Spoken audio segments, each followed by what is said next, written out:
नमस्कार दोस्तों, मैं हूं ममता तिवारी और आप सभी का स्वागत करती हूं मेरे चैनल ममताज वे में। कैसे हैं आप सब, तो ये बताने के लिए कमेंट बॉक्स में हर हर महादेव हमेशा की तरह ज़रूर लिखिए।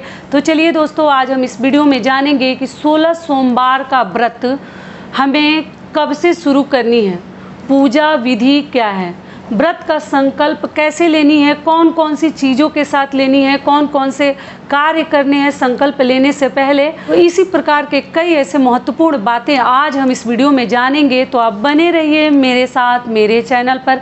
अगर आपको मेरा वीडियो पसंद आता है तो प्लीज़ आप मेरे चैनल को सब्सक्राइब कर दीजिएगा, बेल आइकन को प्रेस कर दीजिएगा, जिससे मेरे वीडियो के नए नोटिफिकेशन आप सभी के पास सबसे पहले पहुँचे। तो चलिए शुरू करते हैं। सबसे पहले आपको बता दूँ कि जो ही महिलाएं 16 सोमवार का व्रत रखना चाहती हैं, 16 सोमवार का व्रत पति से संबंधित किसी प्रकार की परेशानी अगर आपके पास है, पति के स्वास्थ्य को लेकर या पति से संबंधित, मतलब आपके मन में चल रहा है ना कि हमारे पति हमेशा बीमार हो जाते हैं या इनका ये कार्य नहीं हो रहा है, तो जितनी शिव जी के व्रत है ना, वो सारे पति के लिए ही किया जाता है। दूसरी चीज़ क्या है कि संतान को लेकर जो आदमी मतलब परेशान है, बच्चे नहीं हो रहे हैं या किसी और कारण से बच्चे के लिए भी 16 सोमवार का व्रत रखा जाता है। अगर संतान नहीं है तो भी महिलाएं मन्नत करती हैं। और पति के लिए सोमवार का व्रत तो रखा ही जाता है, साथ में अगर आप चाहें तो शिवरात्रि व्रत भी। आप लोग पूछते हैं कि दीदी सुहाग के लिए कौन सा व्रत रखा जाता है,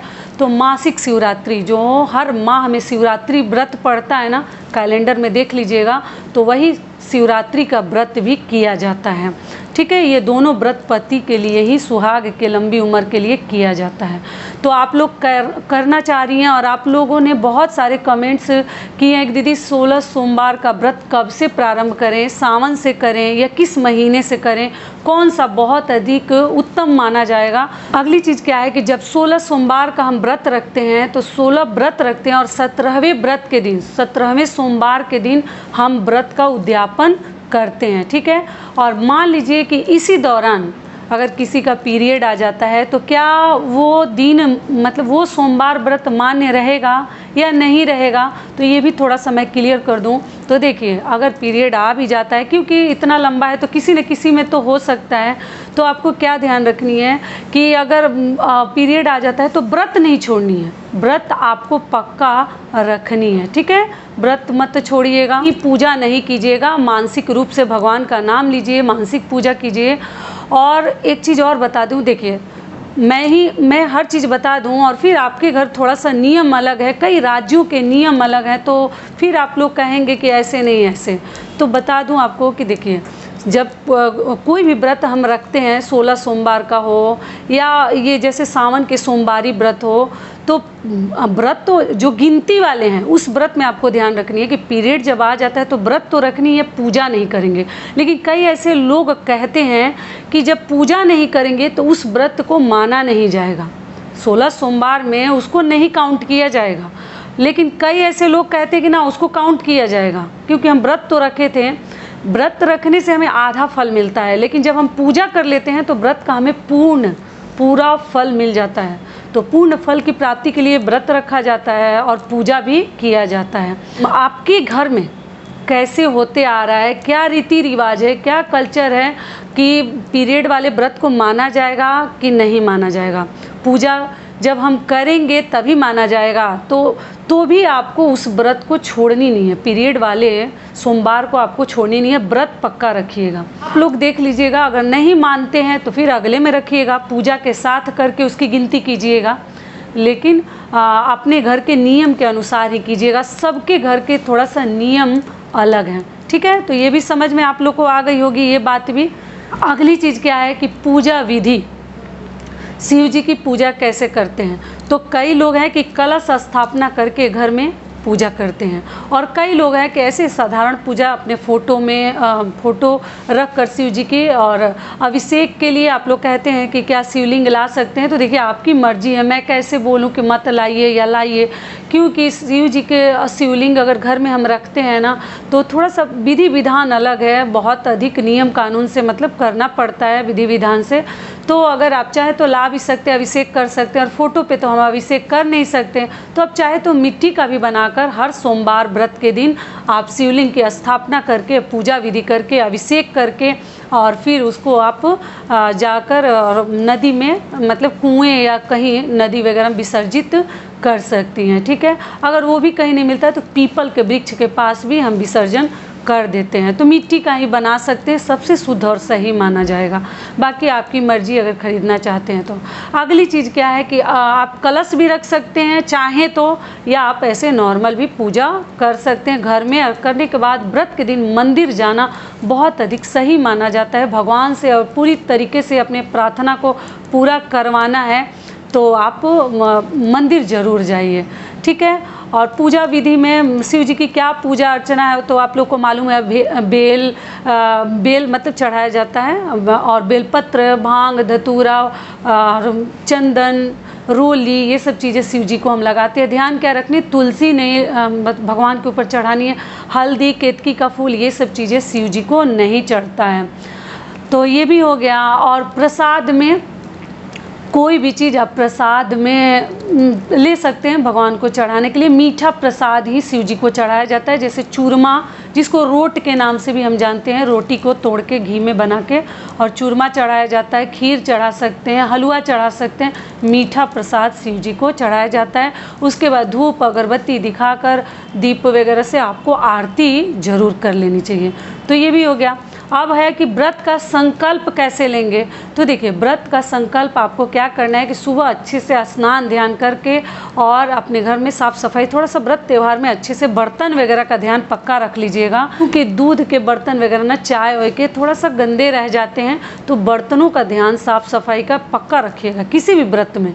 ध्यान से जो व्रत कर रहे हैं तो दिल से करेंगे, शुद्धिकरण का ध्यान रखते हुए करेंगे। ठीक है, शुद्ध एकदम कोई भी चीज़ हमें गंदा, मंदिर गंदा पड़ा ऐसे वैसे नहीं, हमें ध्यान रखनी है। तो ये भी हो गया। तो आप क्या कीजिएगा, संकल्प लेने के लिए अपने हाथ में थोड़ा सा जल ले लीजिएगा। गंगा जल हो तो वो भी ले सकती हैं। अक्षत ले लीजिएगा, अक्षत के बाद पुष्प ले लीजिएगा और लेकर मन में भगवान से ज़रूर कहिए कि हे भगवान जी, मेरी ये मनोकामना पूर्ण कीजिए। मैं आपका 16 सोमवार का व्रत करने जा रही हूँ, जो पूरा होने से पहले हमारा ये मनोकामना पूर्ण कीजिए, हमारे पति को ठीक कीजिए, या जो ही आपके मन में है।